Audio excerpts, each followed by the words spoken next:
Berlatar pada tahun 2018, kisah akan berfokus pada seorang pelukis bernama Mallory Hayes yang kebetulan sedang hamil tua tanpa bapak, di mana saat itu kebetulan ada sang kakak bernama Jessica yang akan mengantarkannya ke dokter kandungan. Tak lama mereka berdua mendengar kabar di televisi tentang kemunculan suatu fenomena aneh ketika beberapa orang melakukan bundir massal tanpa sebab, yang karena fenomena itu terjadi di benua Eropa seperti negara Rusia dan Barcelona. Mallory dan Jessica yang berada di Amerika pun nampak tak terlalu khawatir dengan fenomena aneh tersebut.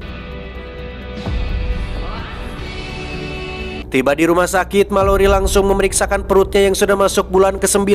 Artinya tak lama lagi dia akan orokan. Tak tahan ingin muntah, Mallory pun pergi ke toilet sendirian sementara Jessica sedang mengurusi administrasi. Yang alangkah terkejutnya Mallory saat melihat seorang perempuan, entah pengunjung atau pasien. Dia membentur-benturkan kepalanya ke kaca yang perilaku tersebut sangat mirip sekali dengan penjelasan yang ada di berita tentang fenomena aneh yang terjadi di Rusia dan Barcelona, sehingga Mallory yang ketakutan pun buru-buru masuk ke mobil yang di situ sudah ada Jessica yang menunggunya.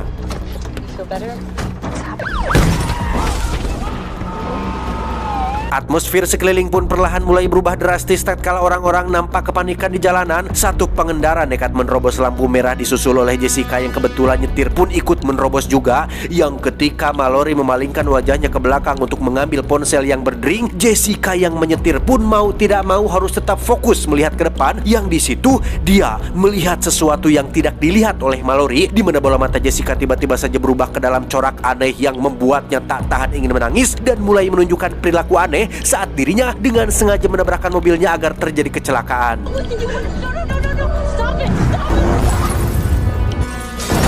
Beruntung mereka berdua berhasil selamat, tetapi Jessica yang sudah terpengaruh pun sengaja berdiri di tengah jalan tepat saat ada sebuah truk yang lewat. Dan ya, sungguh malang nasib Jessica yang harus mati di menit-menit awal dan mendapat honor kecil. Mallory yang sudah tidak punya siapa-siapa pun berlari bersama warga lain yang sama-sama sedang kepanikan, di mana muncul seorang wanita yang berniat untuk mengajaknya masuk ke dalam rumah. Tetapi wanita itu tak sengaja melihat apa yang Jessica lihat, yang ketika si wanita masuk ke dalam mobil yang sedang terbakar, muncullah seorang pria asing bernama Tom yang membantu Jessica bangun dan mengajaknya masuk ke dalam rumah yang ada di depan sana.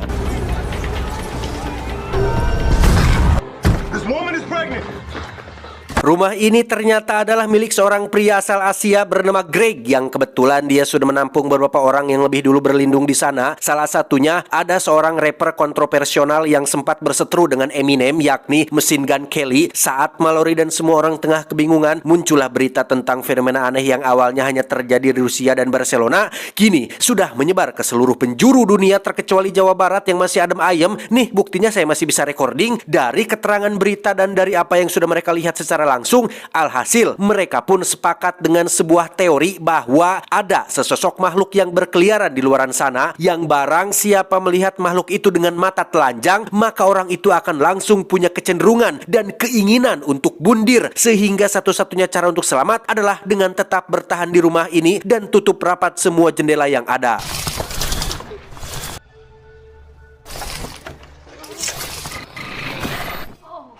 Dari semua orang yang ada di sana, hanya Tom lah yang nampak paling peduli terhadap Mallory yang sedang hamil, di mana Mallory sendiri terus menangis karena merasa bersalah seakan menjadi penyebab tewasnya perempuan tadi, di mana perempuan itu rupanya adalah istri dari seorang om-om bernama Douglas yang seolah tidak ikhlas istrinya berkorban untuk seorang wanita hamil asing yang tidak dikenal.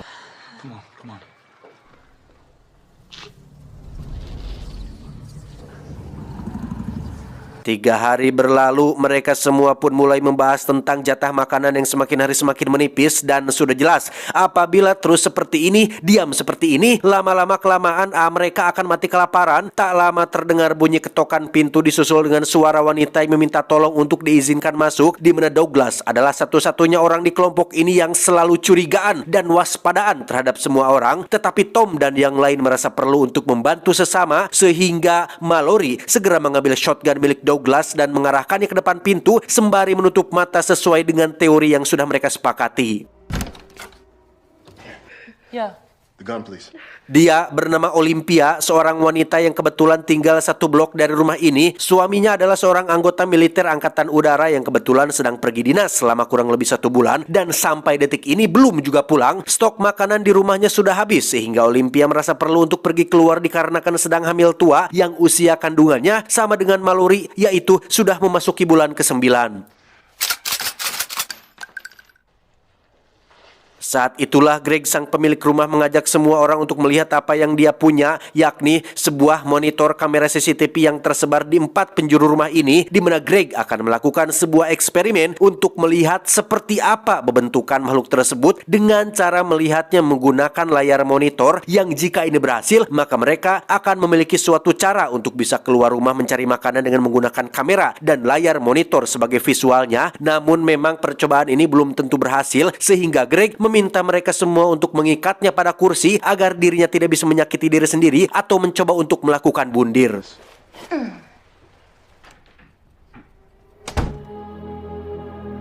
Si rapper sendiri terlihat sedang berduaan bersama dengan seorang wanita lajang bernama Lucy sambil mengobrol tentang dunia yang mungkin saja sebentar lagi akan kiamat. Bukannya segera bertaubat dan ingat sang pencipta, si rapper justru mengajak Lucy untuk ikeh-ikeh kimochi kalau memang dunia sebentar lagi akan berakhir. Loh, kok gitu sih pola pikirnya? Istighfar bos, bukan malah nambah dosa.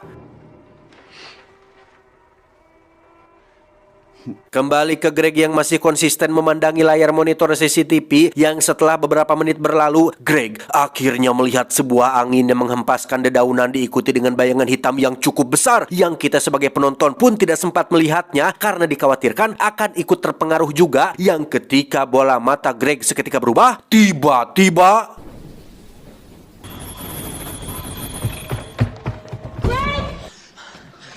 ya, Greg pun tewas. Namun sisi positifnya mereka akhirnya mengetahui hal baru, bahwasanya meski tidak dilihat secara langsung, makhluk tersebut tetap bisa mempengaruhi korbannya untuk bundir, sehingga semakin kecillah harapan mereka untuk bisa keluar dari rumah ini.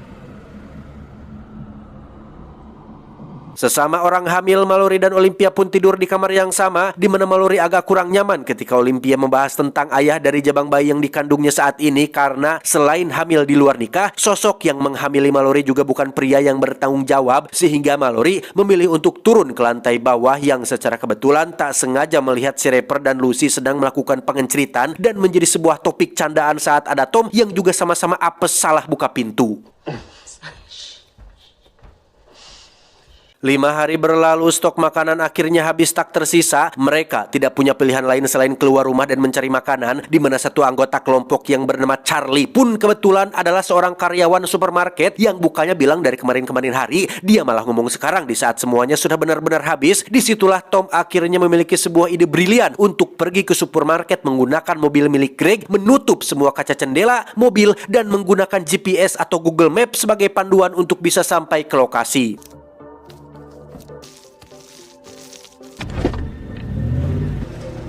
Tom, Mallory, Douglas, Charlie, dan Lucy pun ikut dalam perjalanan ini sebagai kloter pertama, karena pastinya mereka harus bolak-balik untuk mengambil sebanyak-banyaknya yang mereka bisa. Dengan melaju secara perlahan, Tom hanya bisa mengandalkan sensor mobil dan suara Mbak Google Maps sebagai panduan untuk bisa sampai di supermarket yang dituju. Lurus terus sejauh 10 km, Anda berada di jalur yang gak jelas. Mereka pun seketika terdiam saat sensor mobil berbunyi menandakan ada sesuatu yang menghalangi dari depan dan belakang, di mana sesuatu tersebut mengelilingi dan menggoyang-goyangkan mobil sampai-sampai Charlie yang ketakutan pun riweuh ingin kabur keluar. Apa sih nggak jelas sih Kehead?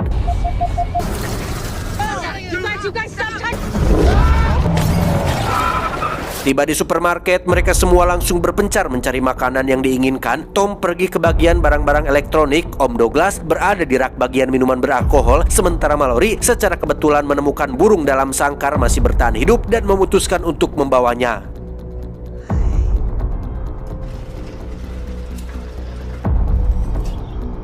Saat itulah mereka mendengar sesuatu di pintu belakang yang setelah diperiksa, ternyata ada sahabat Charlie sesama karyawan supermarket di bagian persifutan, di mana Charlie mengatakan bahwa kawannya ini pernah masuk penjara dan sempat dinyatakan memiliki gangguan mental. Om Douglas meminta Tom untuk jangan buka pintunya demi keselamatan mereka semua, tetapi Tom yang tak tegaan pun nekat untuk membuka pintunya dan tiba-tiba Ya, orang ini rupanya sudah gila dengan ingin membuat mereka semua melihat sosok makhluk yang ada di luar, di mana Charlie nekat mengorbankan dirinya sendiri dengan mendorong keluar si kawan demi menyelamatkan teman-temannya. Setibanya di rumah, Douglas meminta maaf atas sikapnya yang sering waspada dan terlalu curiga terhadap segala hal. Semua itu dia lakukan tidak lebih dari hanya ingin melindungi kelompok ini agar tidak ada lagi korban jiwa. Yang ketika mereka sedang asyik mengobrol, si rapper dan Lucy pun diam-diam mencuri mobil untuk pergi ke supermarket dan menguasai semua stok makanan untuk mereka berdua sendiri. Sehingga sungguh sangat egois dan jahat sekali tindakan si rapper dan si Lucy yang sama sekali tidak memikirkan tentang dua ibu hamil yang ada di kelompok ini. Beberapa malam berlalu, mereka semua pun dikejutkan oleh tindakan Olympia yang membiarkan orang asing masuk begitu saja tanpa persetujuan dari yang lain, di mana dia mengaku kasihan kepada pria bernama Gary ini yang setelah diinterogasi lebih lanjut, akhirnya diketahui bahwa Gary selamat dari sebuah pengejaran yang dilakukan sekelompok psikopat yang merupakan para pasien dari rumah sakit jiwa khusus para pelaku kriminal, di mana informasi ini adalah suatu informasi baru yang sangat penting yang memunculkan sebuah teori baru bahwa khusus untuk orang-orang yang mengalami gangguan mental seperti penyakit kejiwaan, skizofrenia, ODGJ atau semacamnya, kemunculan makhluk ini justru tidak akan membuat mereka ingin bundir, melainkan menjadikan mereka seolah manusia bebas yang tergabung dalam kelompok tertentu yang ingin merekrut banyak orang untuk melihat makhluk tersebut secara langsung. Apa yang diceritakan Gary barusan sangat relate dengan apa yang mereka lihat di supermarket ketika teman Charlie yang katanya pernah dinyatakan ODGJ justru selamat dan mengajak atau menjadi psikopat dengan mengajak mereka semua untuk melihat makhluk tersebut, di mana Om Douglas menjadi satu-satunya orang yang menolak Gary tinggal di rumah ini dan curiga jika Gary adalah salah satu dari psikopat tersebut. This is murder. Weddings and get. Dan ya, Douglas pun dipepeh pot bunga oleh si nenek dan dikurung di garasi setelah mereka semua menganggap jika Douglas terlalu berlebihan dan terlalu frontal. Padahal hal itu Douglas lakukan tidak lebih demi untuk keselamatan mereka semua. Keesokan paginya terjadi suatu kebetulan yang sangat kebenaran saat Mallory dan Olympia mengalami pecah ketuban secara bersamaan, sehingga Tom dan si nenek yang masih tersisa pun harus dibuat sibuk untuk mengurusi dua ibu hamil yang akan orokan atau lahiran di hari yang sama. Disinilah kita akan diperlihatkan dengan sosok asli si Gary yang ketika semua orang sedang sibuk di lantai atas, Gary justru nampak mengeluarkan beberapa kertas berisi sketsa gambar menyeramkan yang merupakan visualisasi dari bentuk sosok makhluk yang meneror mereka semua. Benar kecurigaan Om Douglas bahwa Gary adalah seorang pasien rumah sakit jiwa khusus kriminal yang sudah pernah melihat makhluk tersebut dan bermaksud untuk membuat mereka semua melihat makhluk itu juga.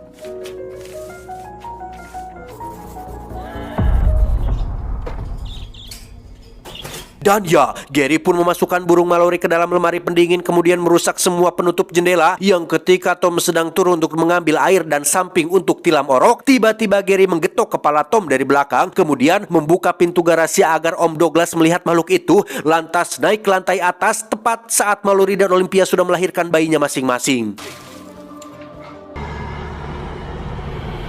Gary pun membuka semua jendela yang membuat Olympia tak sengaja melihat sosok itu yang dengan kesadaran yang masih tersisa. Olympia meminta Mallory untuk pelihara bayinya dengan baik. Lantas Olympia pun loncat dari jendela disusul dengan si nenek yang juga dipaksa untuk membuka matanya. Yang ketika si nenek dan Olympia sudah tewas, muncullah Om Douglas yang masih hidup dan bermaksud untuk menghentikan aksi si Gary ini. Sungguh sayang seribu sayang, Om Douglas yang selalu waspada pun akhirnya tewas oleh Gary, di mana pada saat yang bersamaan Tom akhirnya sadar dari pingsannya dan langsung terlibat rebut-rebutan shotgun dengan si Gary Bagong ini. 5 tahun kemudian, Mallory terlihat sedang melatih pendengaran anaknya dan anak Olympia yang kini sudah kanak-kanak, di mana mereka bersama Tom memilih tinggal di sebuah rumah kecil di tengah hutan dekat sungai. Tak jarang, Mallory looting sendirian untuk mencari makanan atau barang bermanfaat yang bisa digunakan, di mana kelompok psikopat seperti si Gary pun kini berani berkeliaran bebas, menggunakan kendaraan untuk mencari banyak mangsa yang akan diberikan kepada sosok makhluk misterius tersebut.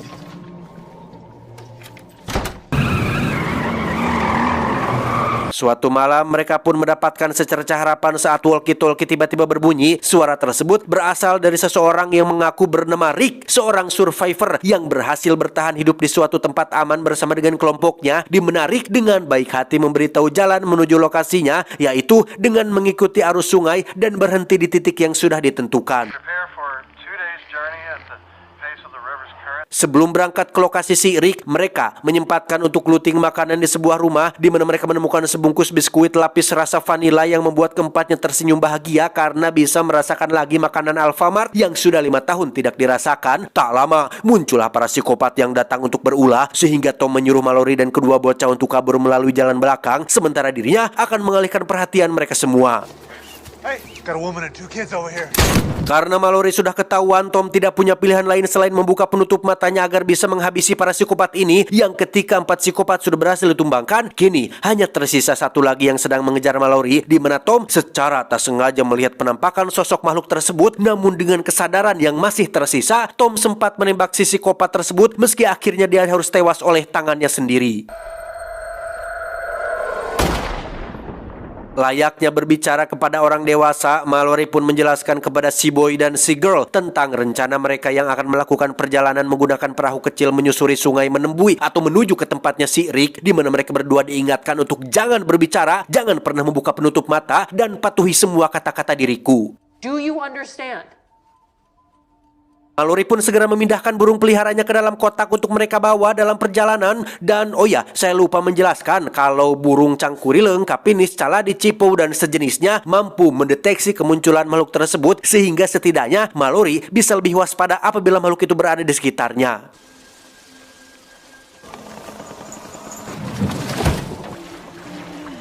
6 jam berlalu, Mallory dan kedua anaknya hanya bisa diam mengikuti arus sungai tanpa bisa melihat kondisi air sungai itu sendiri. Mallory masih berusaha untuk menghubungi Rick melalui radio, namun tak lama burung-burung di dalam kotak pun seketika pakot seak, pertanda adanya kemunculan makhluk tersebut.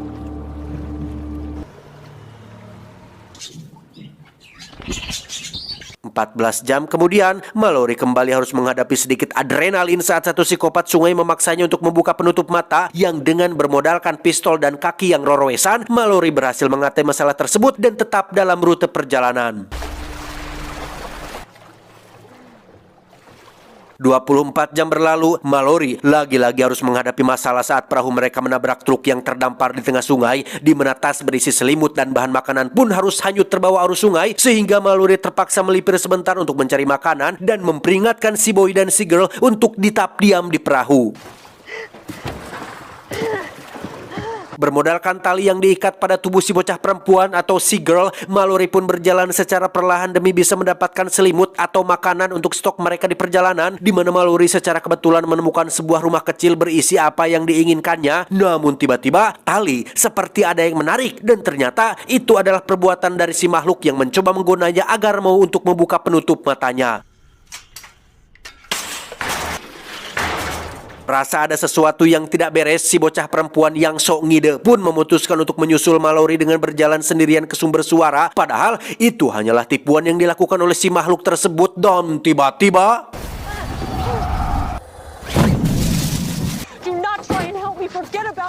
48 jam kemudian, mereka terlihat akan melewati jeram atau bagian sungai yang penuh batu dan air mengalir deras, di mana harus ada satu orang yang melihat untuk supaya perahu tidak terbalik. Si bocah perempuan pun mengajukan dirinya untuk menjadi sukarelawan yang akan menjadi mata untuk mereka bertiga. Namun Mallory seketika teringat dengan wasiat atau pesan dari Olympia untuk jaga dan pelihara anaknya dengan baik, sehingga akhirnya diketahui bahwa dari kedua bocah ini, anak kandung Mallory adalah si boy, sementara si bocah perempuan adalah anaknya Olympia. Mallory tidak ingin pilih kasih dan lebih mempasrahkan semuanya kepada Yang Maha Kuasa.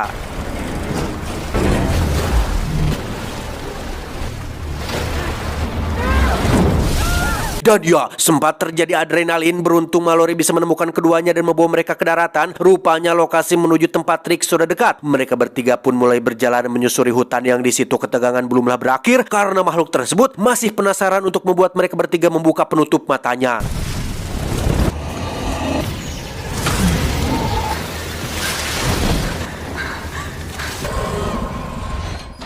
Pada akhirnya, mereka pun berhasil sampai di lokasi si Rick yang ternyata tempat ini adalah sebuah sekolah khusus untuk orang buta atau para penyandang tunanetra, sehingga ini menjadi satu-satunya tempat paling aman di dunia yang tidak akan pernah didatangi oleh makhluk misterius tersebut karena gelap.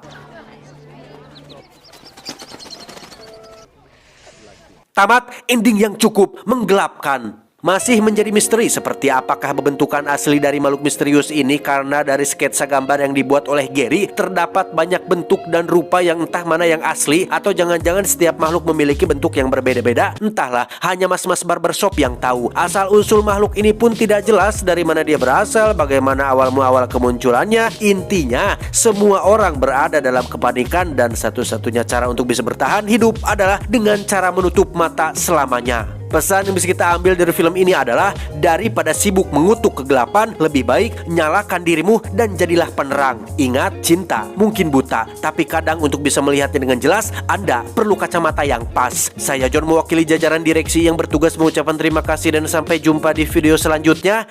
Adios. Rawon pedas kutub Arktik. Cuau, cuau, cuau. Wow, wow, wow.